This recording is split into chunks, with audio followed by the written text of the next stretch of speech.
बिस्मिल्लाहिर्रहमानिर्रहीम, अस्सलाम वालेकुम। मैं शाहिद सकलैन हूँ। आप मुझे मेरे यूट्यूब चैनल, फेसबुक पेज पे देख रहे हैं। आज 30 अक्टूबर है, बुध का दिन है। कराची डिफेंस फेज़ 5 और ये एरिया है जी तौहीद कमर्शियल। इसमें एक अपार्टमेंट से 3 रोज़ पुरानी एक लाश मिली है पुलिस को। ये अपार्टमेंट किसी के रहने के इस्तेमाल में नहीं था, लेकिन पुलिस उस अपार्टमेंट तक पहुंची। लॉक था दरवाज़ा।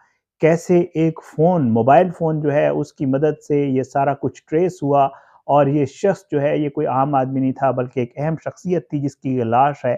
इसको कत्ल किया गया क्योंकि साथ गोली का एक खोल मिला है, एक छुरी मिली है।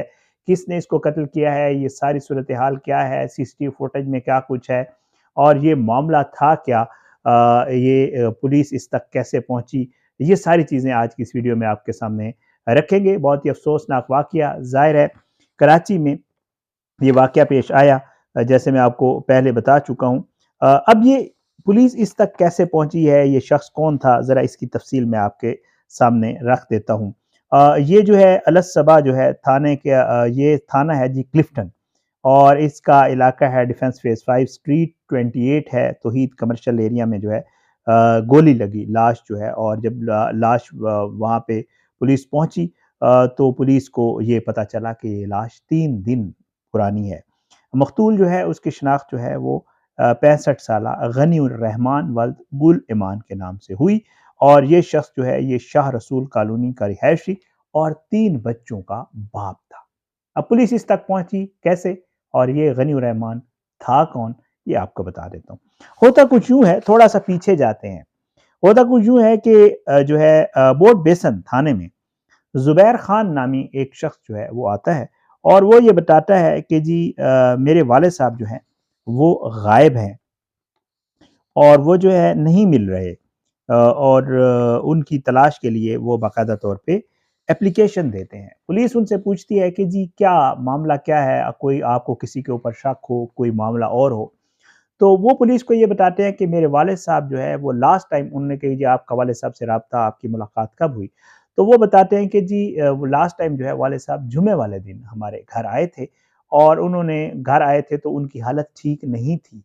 हमने उनसे पूछा कि क्या है, तबीयत उनकी ठीक नहीं लग रही, तो उन्होंने कहा कि जी मुझे ऐसे लगता है जैसे मुझे किसी ने कोई नशा आवर चीज़ दी हो या किसी ने मुझे नशा दिया हो।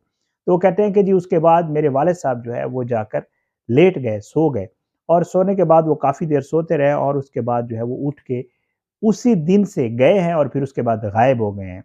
मोबाइल नंबर उनका ऑन है लेकिन ना वो फ़ोन रिसीव कर रहे हैं, ना कोई और मामला हो रहा है। इसके ऊपर ये हुआ कि पुलिस ने कहा ये तो मामला थोड़ा-सा आसान हो गया हमारे लिए, क्योंकि आपको पता है पुलिस जो है वो मोबाइल ट्रेस करती है और मोबाइल की लोकेशन से उनको पता चल जाता है कि मोबाइल फ़ोन कहाँ पे मौजूद है। पुलिस जी वहाँ पे ज़िम्मे लगाती है, उनका अलग से एक डिपार्टमेंट है जिनके पास एक्सेस होती है, जो कि टावर लोकेशन पता चल जाती है जिसकी। पुलिस टावर लोकेशन पता करती है तो पता चलता है कि जी टावर की लोकेशन जो है वो डिफेंस फेज़ 5 की आ रही है और ये तौहीद कमर्शियल की आ रही है। पुलिस जो है वहाँ पे तौहीद कमर्शियल अपार्टमेंट के सामने पहुँच जाती है, जिस अपार्टमेंट से लोकेशन पता चल रही होती है, जहाँ से लोकेशन आ रही होती है मोबाइल की। पुलिस जब वहाँ पहुँचती है तो बेल देती है और बेल मोबाइल के ऊपर देती है, तो पुलिस का ये कहना है कि हैरानकुन तौर पर जो रिंगिंग है, जो मोबाइल फ़ोन की घंटी है, वो अंदर से बज रही होती है और इसकी आवाज़ अपार्टमेंट के बाहर आ रही होती है, जिससे ये पता चल रहा होता है कि ये मोबाइल फ़ोन इस लोकेशन के ऊपर मौजूद है। अब पुलिस आस-पास के पड़ोसियों से पूछती है कि ये अपार्टमेंट किसका है? तो वो कहते हैं कि ये अपार्टमेंट तो किसी का नहीं है, यहाँ पे तो कोई रहता ही नहीं है। हाँ, ये ज़रूर है कि ये अपार्टमेंट बैठक के तौर पे इस्तेमाल होता है, यहाँ पे कुछ दोस्त आते हैं, वो यहाँ बैठते हैं, जो भी करते हैं बहरहाल। ये एक बैठक है, यहाँ कुछ लोग आते हैं, बैठते हैं और उसके बाद वो चले जाते हैं और ये अपार्टमेंट लॉक होता है, यानी इस यहाँ पे किसी की रिहाइश नहीं है। अच्छा, पुलिस ज़ाहिर है अपार्टमेंट के मालिक के हवाले से पूछती है, तो जो अपार्टमेंट के आस-पास के लोग हैं रहने वाले, उनको इसके मालिक का पता नहीं होता कि ये किसका अपार्टमेंट है।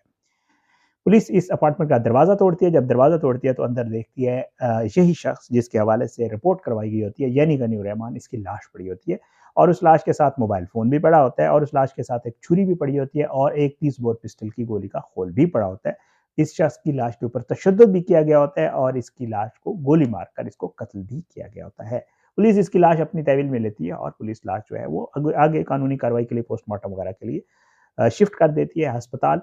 اور ہسپتال میں یہ پتہ چلتا ہے کہ جی واقعی اس پہ تشدد ہوا ہے، لیکن اس کی موت جو ہے گولی لگنے سے ہوئی ہے، یہ سارا معاملہ ہوتا ہے۔ اب پولیس جو ہے مزید اب تفتیش کرتی ہے اور پتہ یہ چلتا ہے کہ یہ شخص جو ہے یہ تو ایک سرکاری افسر رہا ہوا ہے، اور یہ کے ایم سی جو ہے اس کی جناب جو فٹ بال جو ہے اس کی ٹیم کا کوچ رہا ہوا ہے یہ غنی الرحمان، اور اس کی عمر جو ہے وہ 65 سال ہے۔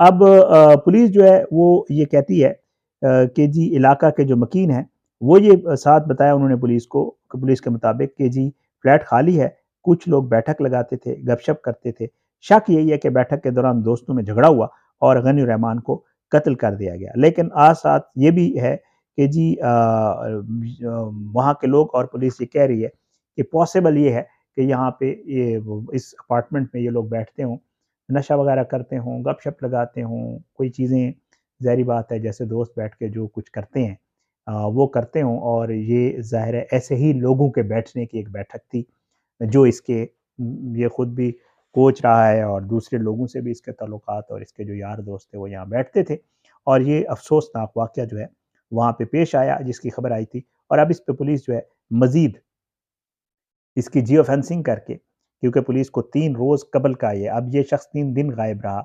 اور پولیس جو ہے اس کی جیو فینسنگ کر رہی ہے کہ جی اس مخصوص وقت میں، اس دن میں جس وقت یہ کہا گیا کہ اس کی ڈیتھ ہوئی ہے 3 دن پہلے، اس دن میں جیو فینسنگ کے ذریعے یہ پتہ چل جائے گا کہ وہاں پر کون کون سے نمبرز یا موبائل موجود تھے۔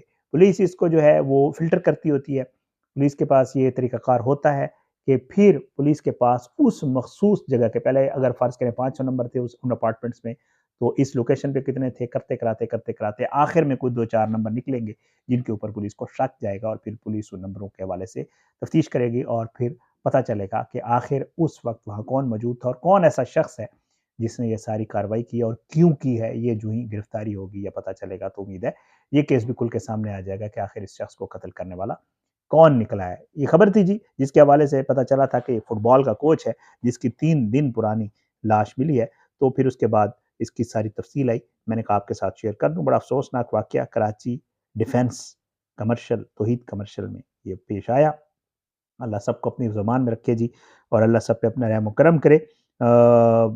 بہت ہی حیران کن خبریں ہیں ہر طرف سے، اور جو کہ بندہ سنتا ہے تو پریشان ہو جاتا ہے کہ کس طرح اکٹھے بیٹھنے والے یا کھانے پینے والے، پینے پلانے والے یار دوست جو ہے وہ ایک دوسرے کو آئی ڈونٹ نو، پتہ نہیں اب اس کے بیچ میں سے کیا معاملہ نکالتا ہے، اللہ بہتر جانتا ہے، اور امید ہے انشاءاللہ پولیس جلد گرفتار کر لے گی تو پتہ چل جائے گا۔ یہ میں اس کے اوپر فالو اپ سٹوری جیسے میں پہلے کرتا ہوتا ہوں کروں گا، آپ کو بتاؤں گا کہ اصل واقعہ نکلا کیا تھا اور اس کی وجوہات کیا بنی تھی۔